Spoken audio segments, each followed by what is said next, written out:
국회는 지난 23년도에 단 한 차례도 추경을 하지 않았고 어떤 경우에도 교육재정 교부금을 깎지 않았는데 행안부는 어떤 권한으로 그것을 공문을 통해서 내려보내신 건가요? 허리띠 졸라매라고 하는 총리의 발언에 근거해서 이런 조치를 취하신 건가요? 말씀 아까 드렸다시피 국가재정법에 따른 불용할 수 있는 그런 조항에 따라서 불용은 누가 결정하나요? 전체적으로는 재정당국에서 해야 될 것 같습니다. 아닙니다. 불용 결정은요, 예산을 주기로 결정했으면 그 예산을 쓰는 사람이 결정하는 겁니다. 그것을 왜 국회가 의결을 했는데 행정부에서 불용 결정을 하는 거죠?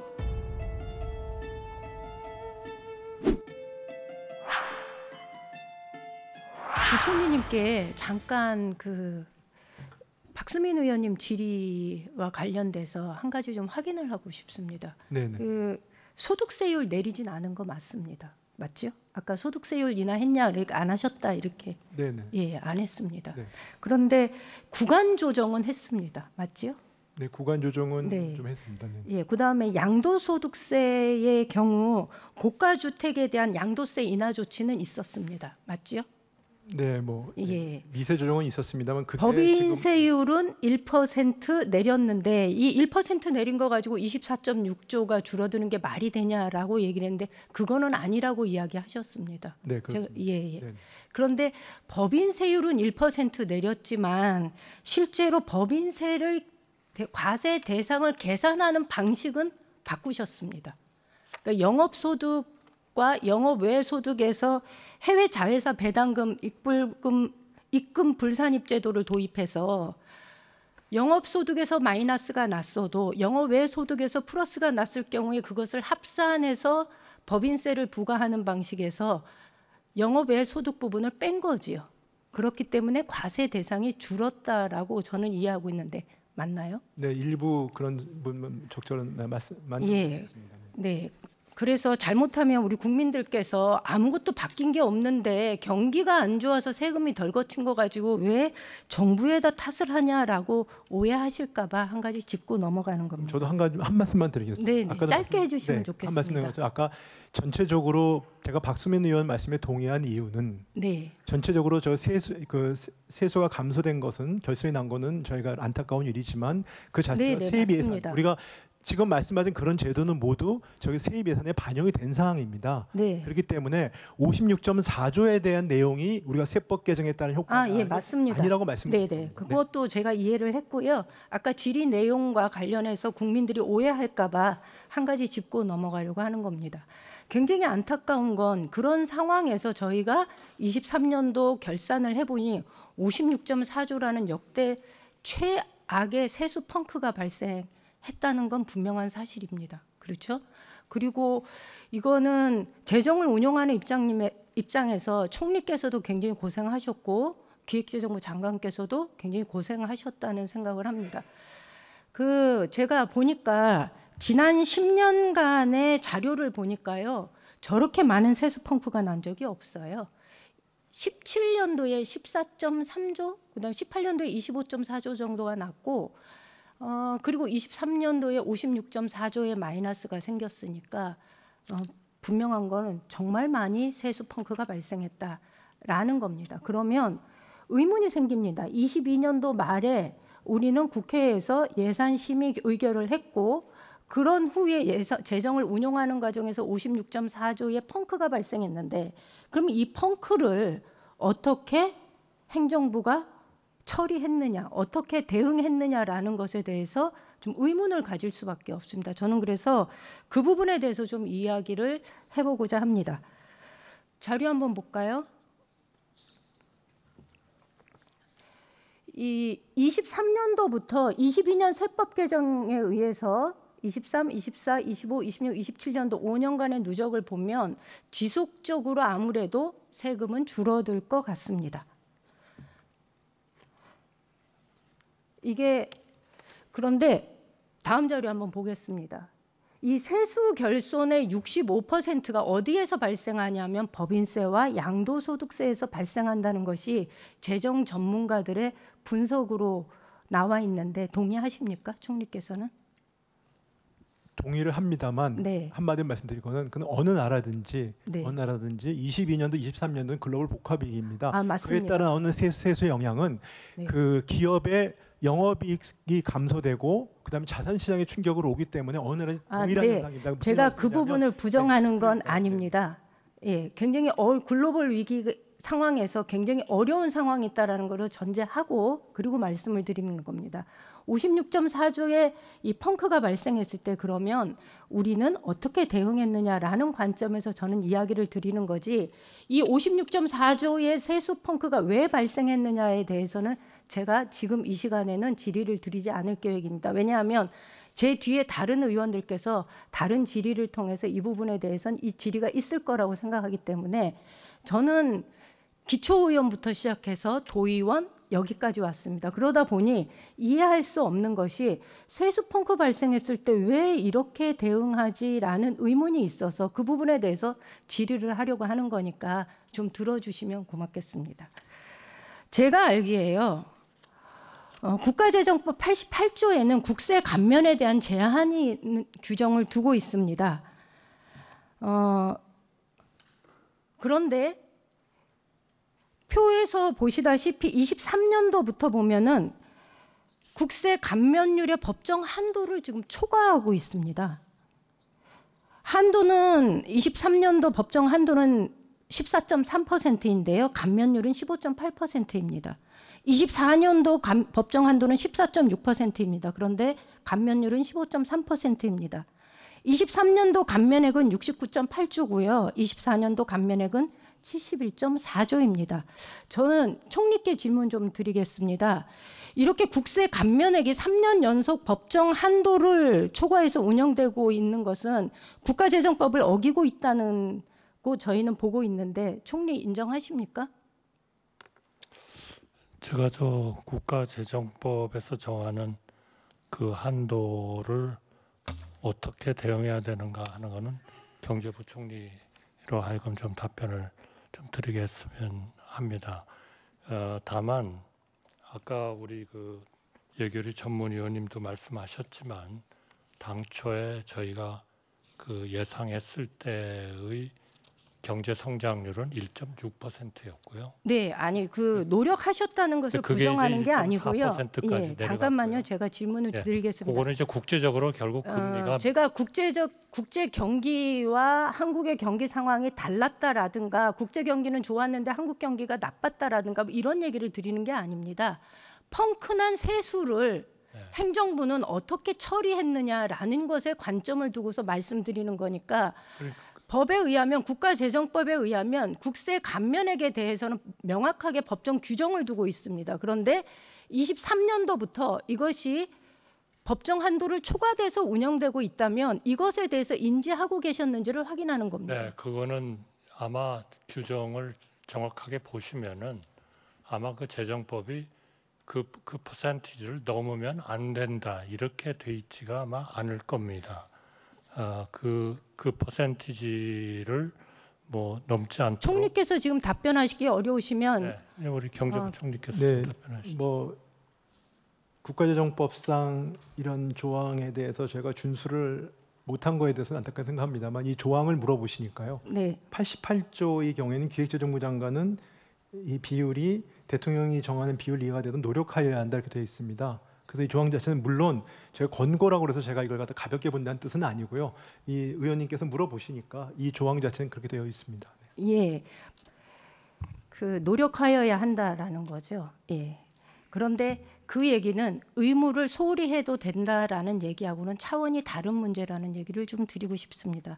그렇다 보니 왜 이렇게 윤석열 정부 들어서 무리하게 감세 혹은 세율은 조금 낮추지만 구간을 조정하는 방식으로 해서 이렇게 세금에 손을 대는가라는 의구심을 갖는 겁니다. 그리고 이로 인해서 혜택을 보는 사람이 누구일까를 따져보면 결국은 특정한 사람들에게 그 혜택이 돌아가고 있다라는 차원에서 국민들 사이에서는 이 세금 제도에 문제가 있는 것 아닌가라는 의구심을 갖는 거고요. 그런 측면에서 제가 말씀을 드리는 겁니다.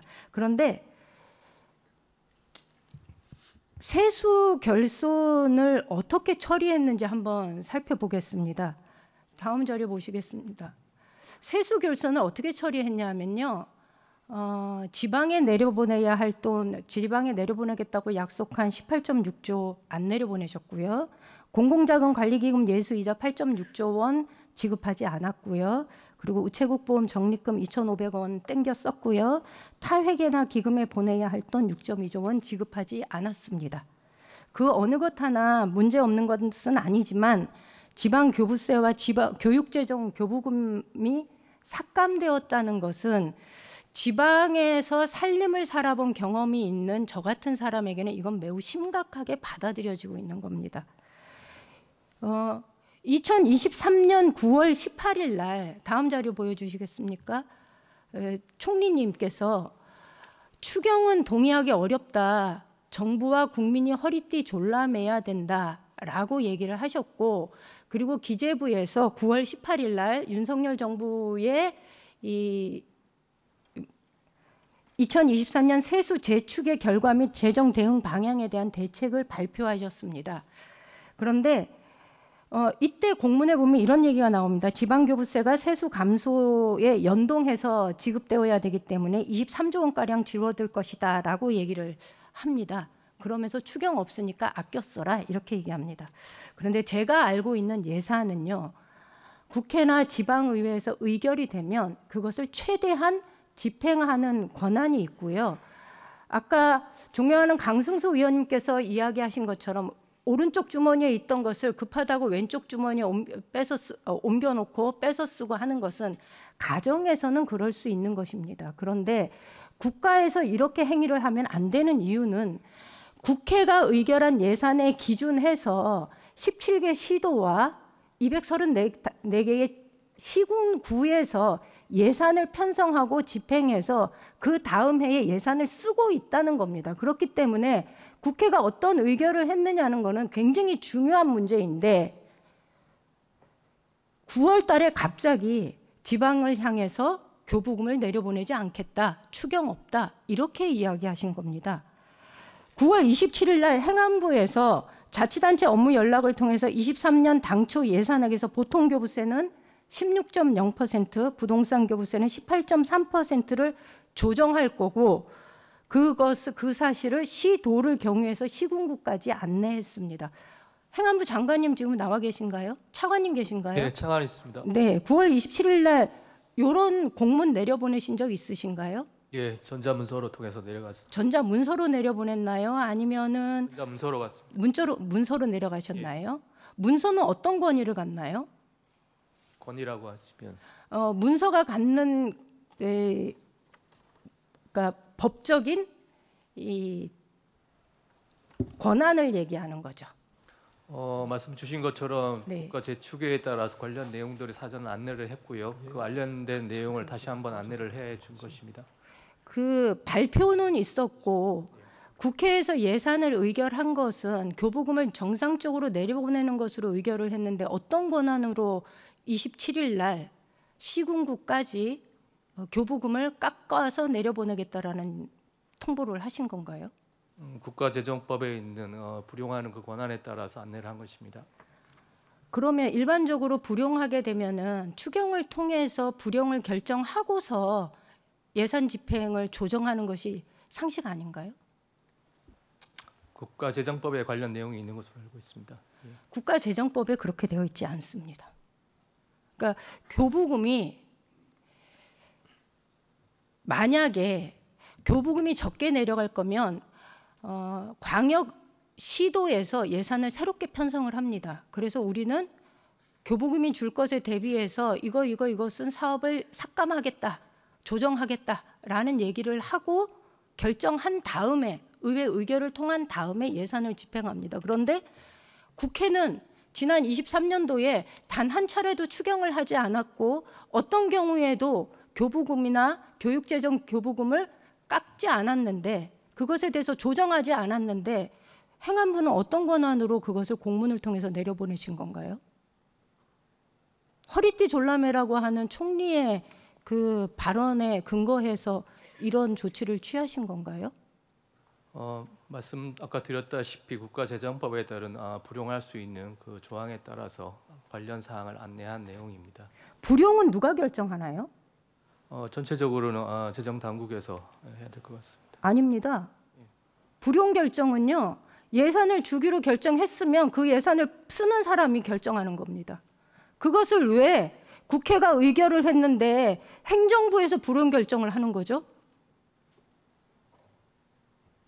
행정부가 무슨 권한으로 불용 결정을 하십니까? 의회에서 결정하지 않았는데 결정한 금액과 또 다른 금액을 내려보내는 걸로 결정을 한다면 당연히 추경을 통해서 의결을 받았어야지요. 불용 결정 여부를 왜 행안부가 하십니까? 잘못된 거 아닌가요? 계속 말씀드리지만 지방교부세법에 있는 내용하고 국가재정법에 있는 근거 규정이 좀 다릅니다. 그럼 지방교부세법 한번 볼까요? 예. 그 행안부 차관님 잘못 알고 계십니다. 지방교부세법에 보면은요. 다만 국세가 줄어드는 경우에는 지방재정 여건 등을 고려해서 다음 연도까지 교부세를 조절할 수 있다. 이렇게 되어 있습니다. 다시 말하면 23년도에 행안부가 어떤 조치를 취했냐 하면요. 1, 4분기 중에서 3, 4분기까지는 정상적으로 교부세를 내려보내셨습니다. 그러고 나서 9월 18일 날 기재부의 발표를 통한 다음에 이후에 교부금을 줄이겠다라고 결정하신 겁니다. 그러다 보니 어떤 일이 벌어졌는지 한번 보시겠습니다. 지역에서는 지속적으로 아우성이 벌어졌습니다. 경찰은요. 예산 없으니까 야간에 순찰자 돌리지 말라고 얘기를 했고요. 소방관들은 출동 수당이 없어졌다고 난리였습니다. 이 기사 작년 11월 달, 12월 달에 계속적으로 언론을 달궜던 내용인데 행안부 차관님 기억 없으십니까? 저 조치가 왜 이루어졌는지 정확하게 인식하셔야 됩니다. 저거는 행안부가 국회의 예산심의 의결권을 무시하고 지방재정법을 어기면서 정상적으로 지급되어야 할 교부금을 임의로 불용 처리함으로써 지역에선 저런 일이 발생한 겁니다. 또 하나 보여드릴까요? 지방에서 어떤 조치를 취했는지. 각각 지방에서 지방채를 발행했습니다. 왜? 9월 달까지는 정상적으로 사업이 집행되고 있었거든요. 9월 달까지 정상적으로 사업이 집행되었다는 소리는 10월 달에도 그러하게 집행이 될 거라는 것을 모든 사람들이 알고 있었던 겁니다. 그런데 갑작스럽게 교부세가 안 내려오면 어떻게 될까요? 저렇게 지방채를 발행합니다.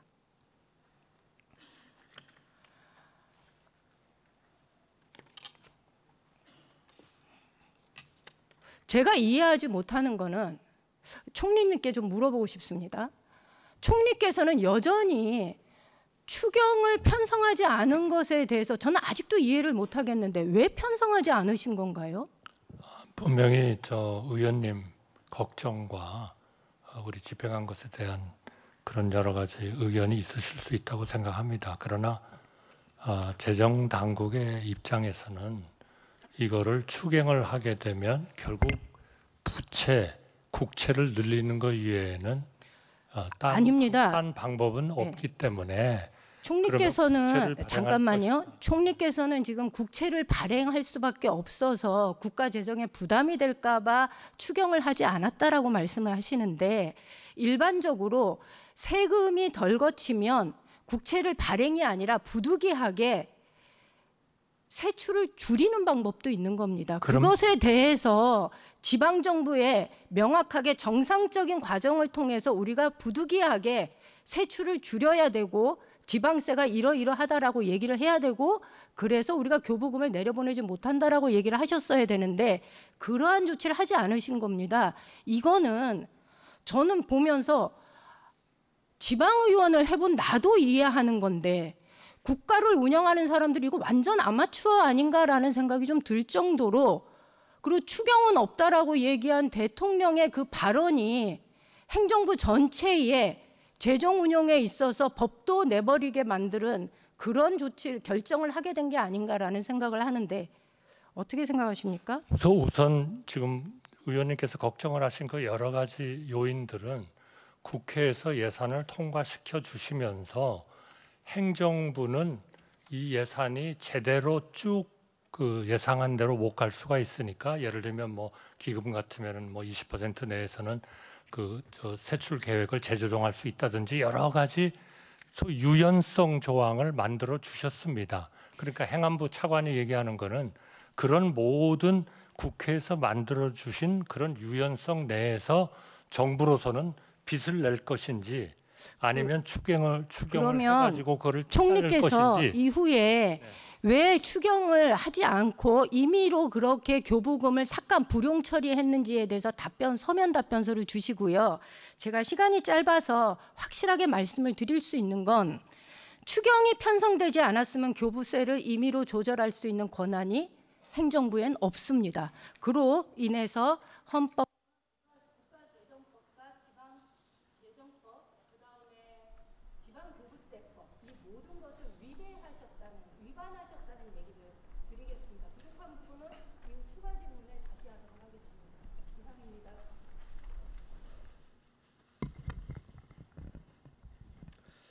네, 임미애 의원님 수고하셨습니다.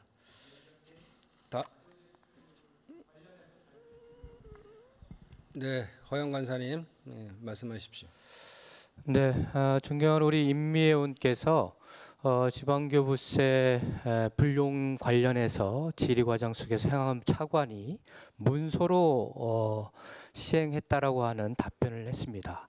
그 문서를 좀 제출을 해주시길 바라고요. 전 위원에게 제출을 해주시고, 본 위원이 알고 있기로는 전 기재위 상임위에서는 기재부 장관이 기재부 차원에서는 문서 시행을 한 적이 없다라고 답변을 하고, 기재위 위원께서 문서를 하지 않았고 카톡이나 전화로 통보했다라고 하는 그런 지적을 한 바가 있습니다. 그래서 일체 기재위와 행안부 차원에 있어서의 이 관련된 문서 수발신 영역과 카톡과 그다음에 전화 지시한 부분들에 대한 시점과 담당자를 명기해서 제출을 해주시면 감사하겠습니다.